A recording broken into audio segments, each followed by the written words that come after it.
देखिए, ये बहुत ही खुशी का माहौल है, खुशी का अवसर है, क्योंकि सबसे पहले देखना होगा कि हमने गवर्नर साहब को जाकर ज्ञापन दिया था। तो ज्ञापन में हमारी 2 माँगें थी, तो हम पहले पहली माँग के बारे में बताएँगे। पहली माँग थी कि बक्सर को एक आध्यात्मिक, धार्मिक, सांस्कृतिक, बौद्धिक केंद्र की तरह विकसित किया जाए। अभी इसके पीछे सोच क्या है कि एक जो हमारा जो बक्सर का जो इतिहास है, बक्सर एक पौराणिक शहर है, ये वामन भगवान की स्थली है, ये परशुराम भगवान की स्थली है, विश्वामित्र मुनि की स्थली है, राम और लक्ष्मण भगवान की स्थली है। तो ये जो जगह है उसको पौराणिक जो है इसका इतिहास, उसको ध्यान में रख के हमने ये मांग किया था कि इसको एक धार्मिक आध्यात्मिक केंद्र की तरह विकसित किया जाए। गवर्नर साहब से इस पर काफ़ी विस्तार से चर्चा हुई। उन्होंने इस पर ये भी विस्तार से पूछा कि इसका फ़ायदा क्या होगा।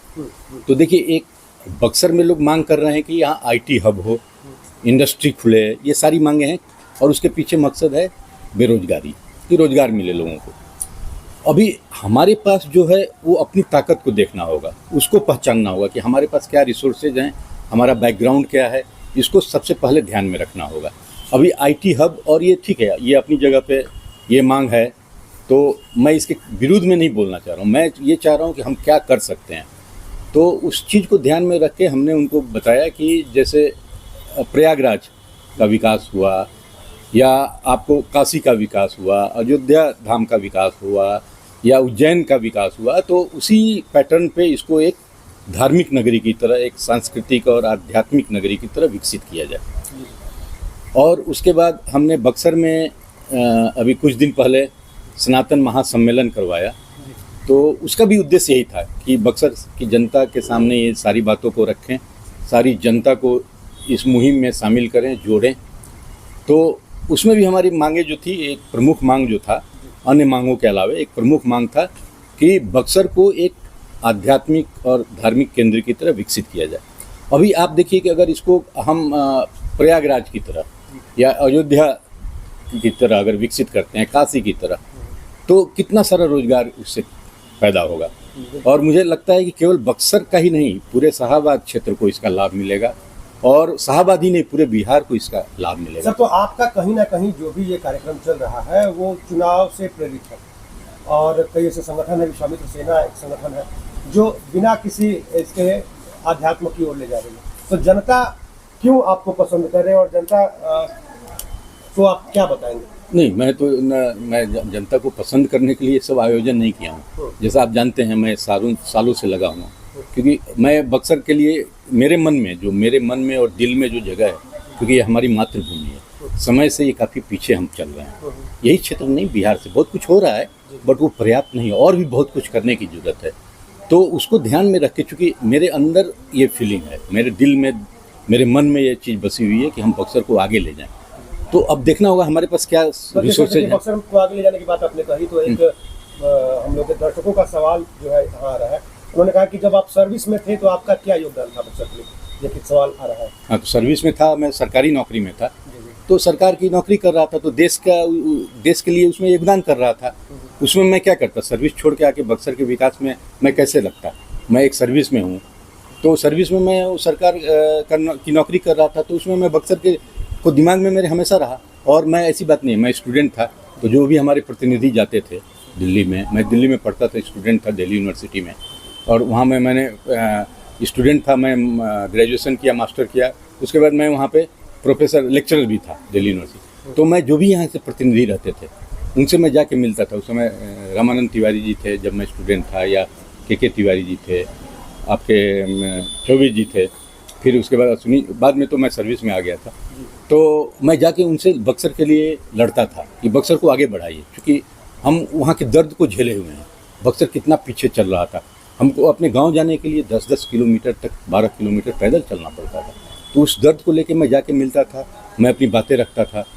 अब हमारे पास तो एक लिमिटेड रिसोर्सेज है, आज भी हम एक साधारण कार्यकर्ता हैं, तो हम अपने लिमिटेड आ जाएंगे आप जैसे लोग, तो मतलब कुछ विकास होगा।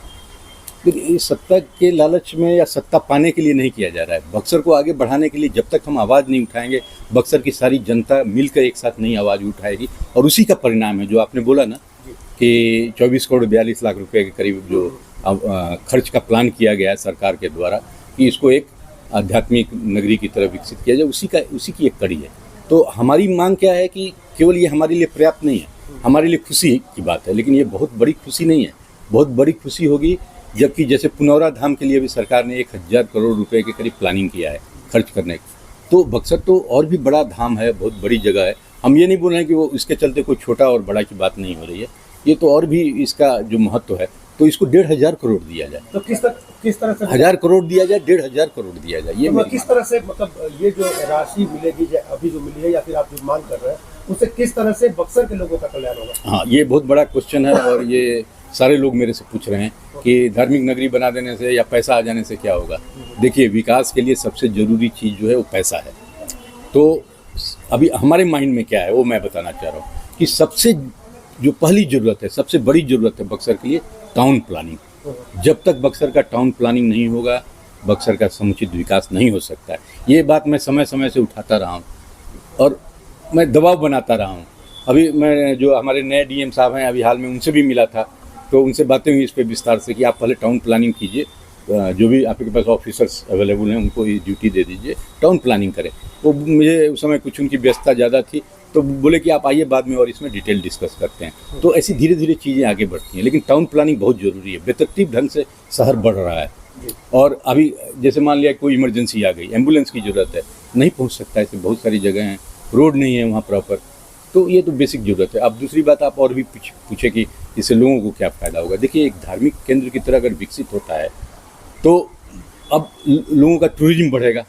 आप सीधा सीधा एग्जाम्पल प्रयागराज का ले लीजिए, अयोध्या का ले लीजिए, उतना टूरिज्म बढ़ गया। अभी महाकुंभ हुआ था प्रयागराज में, तो उसका आंकड़ा होगा, अभी मेरे पास कोई वो पूरा डिटेल आंकड़ा नहीं है, लेकिन कितना गवर्नमेंट का भी रेवेन्यू बढ़ गया था, कितने लोगों को रोजगार मिला। वहाँ जो मल्लाह जो है नाविक, उसका पेपर में न्यूज़ आया था कि 30 करोड़ से ज़्यादा कमा लिया उस पीरियड में। तो ये एक तरीका है कैसे रोजगार बढ़ता है। आज गंगा जी है हमारे यहाँ, गंगा जी के किनारे बसा हुआ ये एक प्राचीनतम शहर में है ना, गंगा जी के किनारे हुआ। आज गंगा जी में नाव चलने लगे, लोग वहाँ पे टूरिज्म बढ़ जाए तो सबको उसका फ़ायदा होगा। उसका फ़ायदा केवल लिमिटेड लोगों को नहीं होगा, हर आदमी को होगा। वो धीरे धीरे आगे बढ़ेगा। ये बात जो है अभी आप कर रहे हैं, ये आपके 10 साल तक आपके सांसद रहे, आपका 2014 से देश में मजबूत सरकार है, उस समय क्यों नहीं हुआ? तो देखिए, अभी हम यहाँ पे आपके बीच में बैठे हैं, हमेशा से आप ये सारी बातें पूछते रहते, तो मेरा उद्देश्य ये नहीं है कि पीछे क्यों नहीं हुआ उसके बारे में डिस्कस करें, हम आगे क्या कर सकते हैं, हमारे पास क्या ताकत है। तो मैं भी एक लिमिटेड, मेरे पास ताकत है, लिमिटेड रिसोर्सेज है। निकम्मे व्यक्ति को सांसद बनाया गया था बीजेपी की तरफ से? नहीं, बहुत कुछ ये प्रोसेस होता है ना, तो ऐसा नहीं है कि कोई निकम्मा किसी को बोलूँ, कोई बहुत काम वाला बोलूँ, ऐसी बात नहीं है। ये सब काम किया उन्होंने? नहीं, मैं यहाँ पर उनको उसका मूल्यांकन करने नहीं आया हूँ। तो फिर डिटेल में जाना पड़ेगा ना कि भैया 5 साल पहले क्या किए, 10 साल से जब से हैं तब क्या किए। तो मैं उसका मूल्यांकन करने के लिए नहीं बैठा हूँ। बहुत सारी कमियाँ रह गई हैं, बहुत कुछ हुआ भी है। हुआ है वही एक दो कुछ हुआ हो तो बताइए। नहीं, अभी मैं उस पर मतलब ये अभी मौका जो है उसके बारे में मैं यहाँ पे विचार विमर्श करने के लिए नहीं बैठा हूँ। अच्छा, तो विश्वामित्र पार्क की आप बात कर रहे हैं जी। विश्वामित्र पार्क कैसे माना जाए कि आपके प्रयासों से विश्वामित्र पार्क आवंटित हुआ है? बहुत सारे लोग, विश्वामित्र सेना के लोग भी कह रहे हैं कि हमारे प्रयासों से हुआ है। बीजेपी के कई सारे लोग पोस्टर बैनर लगा रहे हैं। 2-3 बातें हैं मैं बताना चाहता हूँ कि एक मुहिम है कि भैया बक्सर को आगे बढ़ाना है। बहुत सारे लोग लगे हुए हैं और आप गली में हल्ला करने लगे बैठ के कि मैं इसको बनाना चाह रहा हूँ विश्वामित्र, ये धार्मिक आध्यात्मिक जगह, तो उससे नहीं होता है। उसको एक मूर्त रूप देना पड़ता है और ये एक आदमी के प्रयास से नहीं होता है, इसमें पूरा समाज इन्वॉल्व होता है। तो जैसे मैंने गवर्नर को रिप्रेजेंटेशन दिया, उन्होंने सरकार के सामने बातें रखी होंगी, पहले से भी और कुछ दबाव रहा होगा, तो ये अब ये मूर्त रूप ले रहा है। तो मुझे तो लग रहा है कि मैंने जो प्रयास किया, यहाँ जो सनातन महासम्मेलन कराया, गवर्नर साहब को जो मैंने ज्ञापन दिया, तो वो सब धीरे धीरे उसका रिजल्ट आ रहा है। और मैंने बताया ना आपको कि ये पर्याप्त नहीं है, हमारा उद्देश्य और बहुत बड़ा है। हमारे विजन में है कि इसको 1000-1500 करोड़ दिया जाए तो बक्सर एक अच्छी धार्मिक शहर की तरह तो आगे आएगा। इनका ये पूछना है कि जैसे आपने कहा कि आपने राज्यपाल को ये दिया और उनका ये कहना है कि उन्होंने मंत्री को पत्र दिया, तो किसके पत्र से ये काम हो गया, क्या माना जाए? हाँ, जनता बड़ा कंफ्यूज है। हाँ, तो ये यहाँ हम कन्फ्यूजन दूर करने के लिए नहीं बैठे हैं या नहीं आए हैं, और लोग अलग अलग तरह की बातें करेंगे। लेकिन जो हमने जैसे कि गवर्नर साहब को मैंने राइटिंग में सब कुछ दिया, विस्तार से उस पर ये बातें हुई और उन्होंने हमें आश्वासन भी दिया था कि हम इस लाइन पर प्रयास करेंगे। तो अभी तो लग रहा है कि जो, और मैंने तुरंत महासम्मेलन भी कराया, तो हमें लगता है कि इसका ही प्रभाव एक वो तो ठीक है सर, लेकिन अब हम लोग एक दूसरे मुद्दे पे आ जाएंगे। तो आपने कहा सब है, चुनाव लड़ना आप चाहते हैं, मुझे ऐसा लगता है, क्योंकि बैनर पोस्टर हम लोग देख रहे हैं, तो पार्टी मौका देगी क्या, कुछ लग रहा है आपको? तो ये तो बहुत ही मैंने एक पॉलिटिकल सवाल है, और ये सब जो भी मैं प्रयास कर रहा हूँ, कुछ भी जो भी कार्य कर रहा हूँ, ये इस उद्देश्य को ध्यान में रख के नहीं कर रहा हूँ कि मेरे को टिकट मिल जाए और मैं लड़ जाऊँ। अगर कोई पार्टी मैं जैसे भाजपा से जुड़ा हुआ हूँ ना, मैं बीजेपी से जुड़ा हुआ हूँ, और वो मैं उससे क्यों जुड़ा हुआ हूँ, क्योंकि वो हमारा अपना सिद्धांत है, हमारी जो सोच है, उससे मेरे मैच होता है, उसके चलते मैं हूँ उसके साथ। तो अगर पार्टी कोई ऐसी कुछ भी रिस्पॉन्सिबिलिटी देती है तो उसको करेंगे ना, हमारे पास सामर्थ्य है, हम कर सकते हैं। हम तो अपना प्रयास, सोशल वर्क हमारा चालू रहता है ना, आप तो देख रहे हैं सालों साल से, तो हम अपना प्रयास जारी रखेंगे। यहाँ पे मतलब जो भी हमारे से हो पाएगा बक्सर को आगे बढ़ाने के लिए, वो मैं करता रहूँगा। अच्छा, बक्सर के लोगों का एक और सवाल है कि विनोद चौबे जी बहुत अच्छा काम कर रहे हैं सनातन को बढ़ाने के लिए, तो वो अगर आप जोड़ना चाहें तो कैसे जुड़ेंगे? तो मैं तो समय समय से कुछ ना कुछ मूवमेंट चालू रखता हूँ, जारी रखता हूँ। और अभी आज मैं आ रहा था तो एक रास्ते में एक व्यक्ति ने सवाल किया, बहुत अच्छा काम कर रहे हैं, हाँ। तो उनसे जुड़ना चाहे तो कैसे जुड़े, कैसे? तो अभी देखिए, अभी हमने जो सनातन महासम्मेलन कराया था ना, तो उसमें हमने एक और मांग जोड़ दिया है। अच्छा। जो और सबकी सहमति से हमारी ये मांग है कि बक्सर में एक चाणक्य विश्वविद्यालय करके एक विश्वविद्यालय खोला जाए, जहाँ की हमारे पुराने जो हमारे उपनिषद हैं, वेद पुराण उपनिषद, पुरानी भाषाएं, प्राचीन भाषाएं हैं, प्राचीन शिलालेख है, इन सब का अध्ययन वहाँ हो।